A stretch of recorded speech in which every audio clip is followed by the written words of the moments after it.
Hello friends, જો તમારી પાસે પણ ઘણી બધી જૂની સાડીઓ પડી હોય અને તમે એને ફેંકવા નથી માંગતા અથવા કાપવા પણ નથી માંગતા તો આ વિડીયોને ધ્યાનથી જુઓ, કેમ કે આમાં મેં સાડીઓને કાપ્યા વગર, સીવ્યા વગર યુઝ કરવાનો એક એવી રીત બતાવી છે જેને જોયા પછી તમે ચોંકી જશો.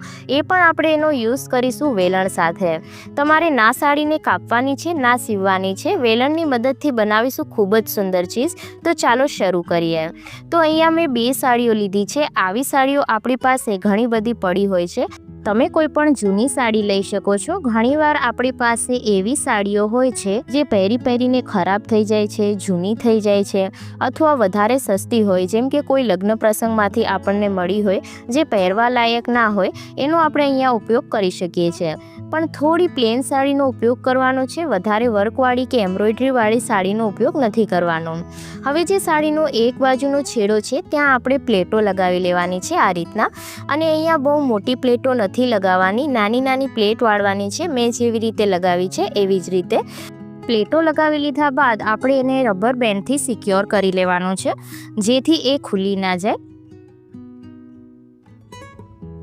એ જ રીતે આપણે બીજી સાડી પર બી પ્લેટો લગાવી લઈશું. આ રીતના નાની નાની પ્લેટો લગાવવાની છે અને એને પણ આપણે રબર બેન્ડથી સિક્યોર કરી લેવાની છે. તમે અહીંયા ગાંઠ પણ લગાવી શકો છો, પણ હું અહીંયા રબર બેન્ડનો ઉપયોગ કરી રહી છું. જો તમે રબર બેન્ડ લગાવશો તો વધારે મોટું પણ નહીં થાય અને ફિક્સ પણ થઈ જશે. ત્યારબાદ ફ્રેન્ડ્સ, તમારે લેવાનું છે એક વેલણ. હવે જે સાડીના બંને છેડા છે એને વેલણની ઉપરની સાઈડ ઉપર આ રીતના આપણે બાંધી દેવાના છે. તો અહીંયા મેં એક બીજું રબર બેન્ડ લઈ લીધું છે અને રબર બેન્ડથી આપણે એને ફિક્સ કરી લેવાનું છે, જેથી એ ખુલ્લી ના જાય. હવે જુઓ આ સાડીઓને કેવી રીતે કરવાનું છે. તો જેવી રીતના આપણે દોરીને વાટ લગાવીએ એવી જ રીતના સાડીને આપણે આંટી લગાવતું જવાનું છે.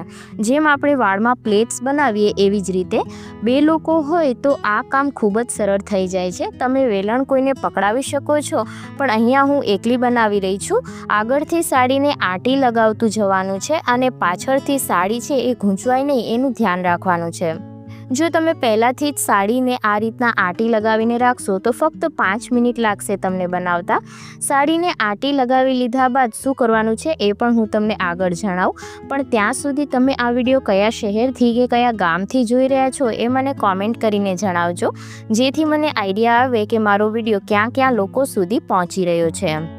તો આ રીતના અહીંયા તમે જોઈ શકો છો એ રીતના આપણે છે આંટી લગાવતું જવાનું છે, જે રીતે આપણે ચોટી બનાવતા હોઈએ એ જ રીતના.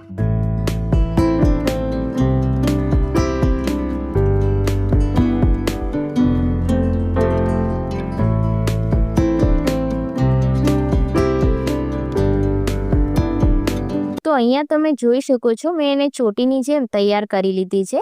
હવે જે લાસ્ટવાળો છેડો છે, જે પહેલો છેડો હતો ત્યાં તો આપણે વેલણ સાથે એને ફિક્સ કરી લીધો હતો, પણ જે છેલ્લો છેડો છે ત્યાં આપણે રબર બેન્ડથી એને ફિક્સ કરી લેવાનું છે, જેથી સાડી ખુલે નહીં. અહીંયા તમે ગાંઠ પણ લગાવી શકો છો, પણ હું અહીંયા રબર બેન્ડનો ઉપયોગ કરી રહી છું.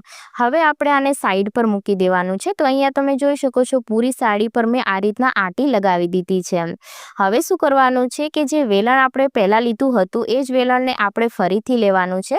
હવે જો હું જણાવું તમને કે શું કરવાનું છે, તો હવે વેલણ ઉપર આપણે સાડીને પહેરાવી દેવાની છે, મતલબ આંટી લગાવી દેવાની છે.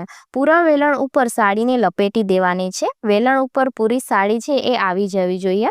તમે વિચારતા હશો કે હું આ શું બનાવી રહી છું, પણ તમે વિડીયોને ધ્યાનથી જોજો એટલે તમને ખબર પડી જશે. ખૂબ જ ઉપયોગી વસ્તુ છે. ના આપણે સાડીને કાપશું ના ફાડશું તો પણ ખૂબ જ સુંદર વસ્તુ બનીને તૈયાર થઈ જશે. ત્યારબાદ સાડીનો થોડો છેડો આપણે છોડી દેવાનો છે અને હવે આપણે લઈ લેવાનો છે સોય અને દોરો.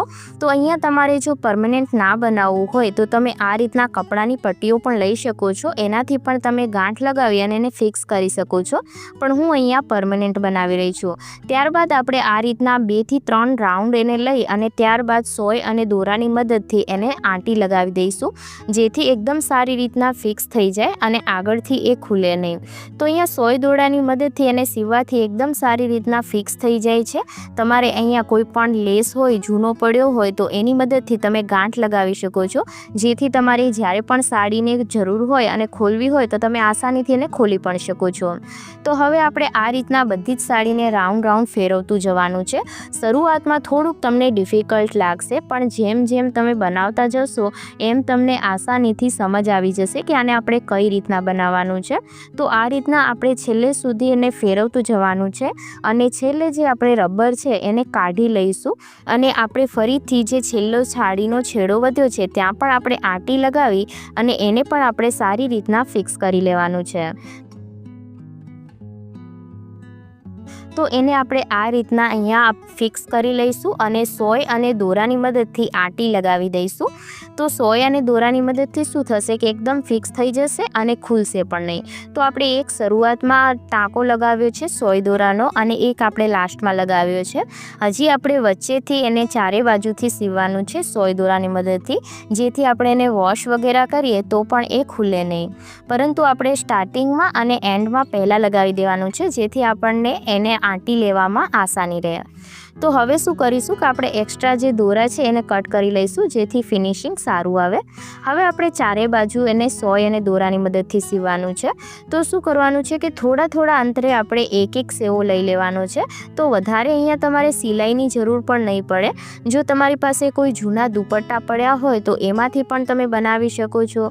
જૂની સાડી હોય તમે સારું એવું કલર કોમ્બિનેશન કરીને બનાવશો તો દેખાવમાં પણ ખૂબ જ સરસ લાગશે. તો આ રીતના આપણે એક ટાંકો લગાવતા જઈશું થોડી દૂરના અંતરે, જેથી એકદમ સારું એવું આપણું ડોરમેટ બની અને તૈયાર થઈ જશે. તો આનો ઉપયોગ આપણે મલ્ટિપલ રીતે ઘરમાં કરી શકીએ છીએ. એવું નથી કે ફક્ત ડોરમેટ તરીકે. તો આગળ આનો ઉપયોગ કઈ રીતના કરવાનો છે એ પણ હું તમને જણાવીશ, તો વિડીયોમાં બન્યા રહેજો. જો તમને આજનો વિડીયો પસંદ આવ્યો હોય તો તમારા ફ્રેન્ડ્સ અને ફેમિલી મેમ્બર સાથે શેર કરવાનું ભૂલતા નહીં. ખૂબ જ ઉપયોગી વસ્તુ છે. એ પણ આપણે સાડીને ફાડ્યા વગર કાપ્યા વગર બનાવી છે. આસાનીથી તમે ઘરે જ બનાવી શકો છો.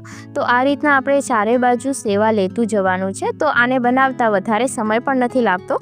ફક્ત 10 મિનિટની અંદર બનાવીને તમે તૈયાર કરી શકો છો.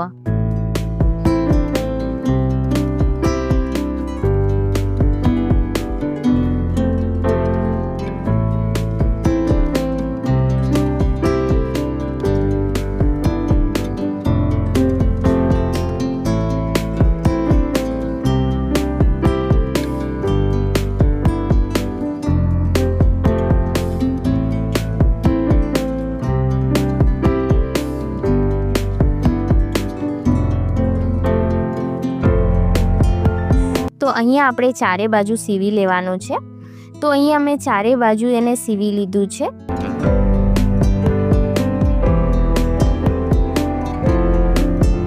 તો અહીંયા આપણું સુંદર મજાનું ડોરમેટ બની અને તૈયાર થઈ ગયું છે. આને તમે ડોરમેટ તરીકે યુઝ કરી શકો છો અથવા તો તમે કોઈ પણ ચેર ઉપર ગાદીની રીતે પણ એને યુઝ કરી શકો છો. ખૂબ જ સુંદર લાગે છે અને ઘરની વસ્તુમાંથી જ બની જાય છે. તમને આજનો વિડીયો પસંદ આવ્યો હોય તો વિડીયોને લાઇક અને શેર જરૂરથી કરજો.